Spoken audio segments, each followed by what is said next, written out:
It's a Thursday night on a new moon, deep in the hinterland of Queensland's Sunshine Coast. Adam Nielsen and his team are making preparations for what they hope will be a busy night. Alright boys, gun is hot, gun is safe. Let's get ready to roll, lads. They have their sights set on a very specific quarry, feral deer. In the darkness, red headlights help the team navigate while avoiding detection. Deer see in shades and are red-green colour blind. But they are seen using thermal technology. You'll have to go pretty hard right when you can. You're almost on the level. With laser rangefinders helping to focus each shot.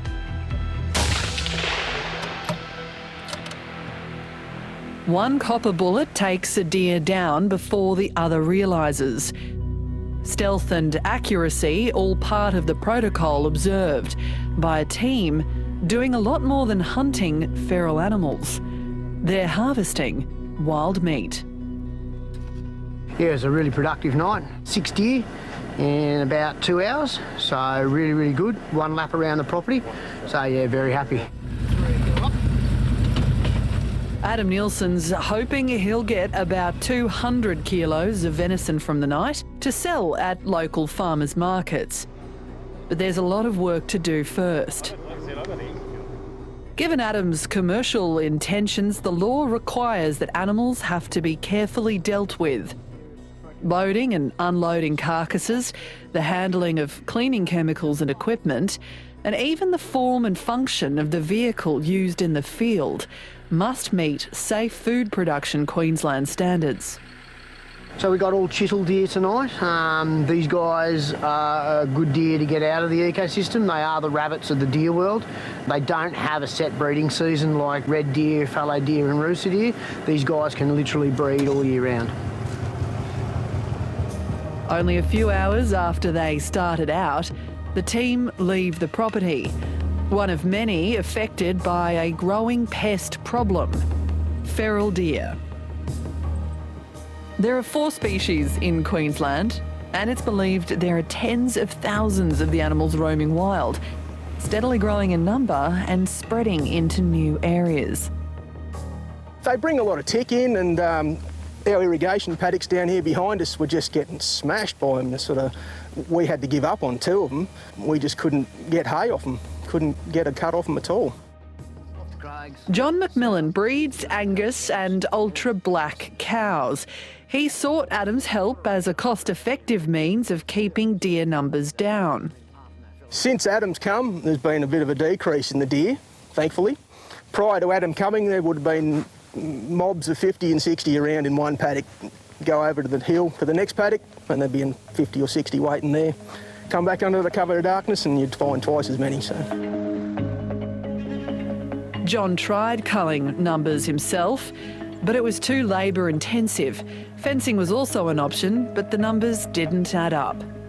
Fencing was proper expensive with the ring lock fencing, and you know, the mesh fences need to be fairly high because otherwise the deer just go over them. But I don't know of anybody that's trapped them around here as such, but a lot of people are fenced out for them. So. According to the Centre for Invasive Species Solutions, the national feral deer problem comes with an annual price tag of $91.3 million, which accounts for costs and production losses incurred by agricultural industries, damage as a result of train and motor vehicle strikes, and public expenditure on research and population control. What's not included is the substantial impact that feral deer have on the natural environment. The costs associated with that are thought to be significant. At the moment, we are still controlling deer in 2 main ways. In small groups, ground shooting is employed, usually by government officers, and for large herds, they do heli culling. Heliculling has its place, especially in environmentally sensitive areas and hard to access places. But I see wild game harvesting as a really efficient way to handle large herds and create an industry around the animal. A trained butcher, Adam's been in the meat industry for years. After observing the growth in herd numbers as a recreational hunter, he recognised an opportunity.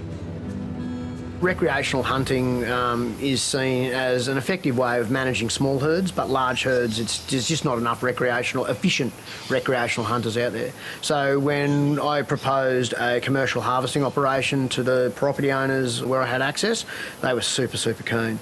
They were at their wits' end with the deer in the local area. They numbered well over 1,000 animals, and yeah, they were absolutely sick of them. He built a processing facility with wife Belinda at their family home on the Sunshine Coast. The couple launched their retail business after gaining the relevant accreditation. Because we're a micro plant, I had to become basically everything involved with the business, from the harvester right the way through to the processor. One of the biggest steps or biggest hurdles that we faced was the getting the accreditation to become a meat inspector, and I was very fortunate to have a great teacher who's put me through, and yeah, here we are today. Harvested animals are inspected, checked for pathogens, disease down to the lymph nodes, and Adam says failures are rare. I've only ever had 2 carcasses that have had partial disposition, so that was actually from old bullet wounds. So they'd been hit in the shoulder and we basically condemned that quarter of the animal. But that's the only disease that we've ever found in these guys. They're a super clean animal. Once the meat passes testing, it's moved on to processing, sausages and various cuts. Because when you're coming to processing it, you're trying to get as much out of every carcass as possible. Yes, aren't you? So meat is money, and so what you want to do is you want to try and utilise as much of the meat as possible. But the really important thing with venison is it needs to age. It needs to rest, it needs to hang. That way any gaminess that it's supposed to have is gone out of the meat. Right. So what have we got here? So we've got rib fillet, which is a premium cut.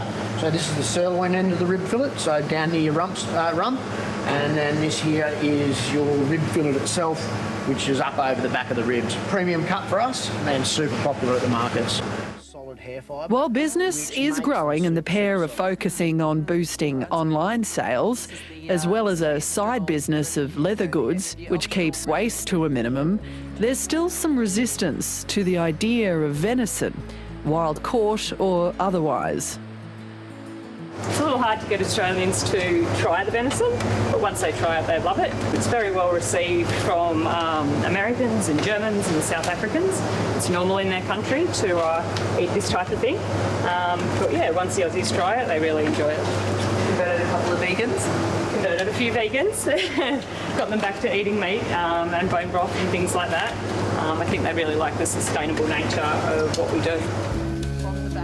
When it comes to cooking wild-caught venison, Chef Alistair McLeod needs little encouragement. I mean, most people, when they eat red meat, they want flavour, they want tenderness, they want deliciousness, and they want moisture. And so wild deer offers all of those things. And what it offers in addition is a contribution that you're making as a consumer to a problem, if you will.